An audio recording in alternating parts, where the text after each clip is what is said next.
حضرت ابن عباس رضی اللہ تعالیٰ عنہ سرکار سے روایت ہے، آپ سرکار نے فرمایا، میں نے آقا نامدار صلی اللہ علیہ وسلم سرکار سے یہ فرماتے ہوئے سنا کہ جو بندہ کسی مسلمان بھائی کی رہنمائی کرنے کے لیے، اس کے لیے آسانی پیدا کرنے کے لیے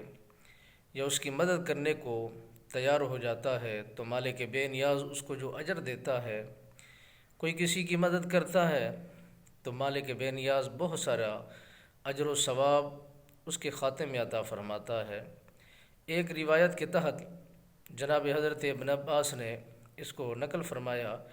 میرے آقا نامدار صلی اللہ علیہ وسلم سرکار نے فرمایا، جو بندہ ایک بھائی دوسرے بھائی کی مدد کرنے کے لیے روانہ ہوتا ہے تو مالک بے نیاز اس کو اتنا بڑا اجر و ثواب عطا فرماتا ہے کہ 20 سال کے اعتکاف کرنے کا اجر و ثواب اس کے خاتے میں عطا فرما دیتا ہے۔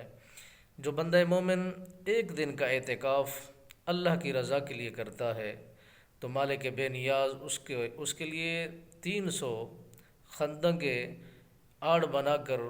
اس کے لیے فیصلہ کر دیا جاتا ہے کہ اس کی مسافت ایک خندق اتنا ہے جس طرح آسمان اور زمین ہے،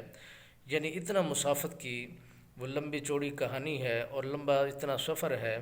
جس نے بھی آقا نامدار صلی اللہ علیہ وسلم سرکار نے فرمایا، جو بندہ کسی مسلمان بھائی کے لیے مدد کرتا ہے، اس کے کام کی کوشش کرتا ہے،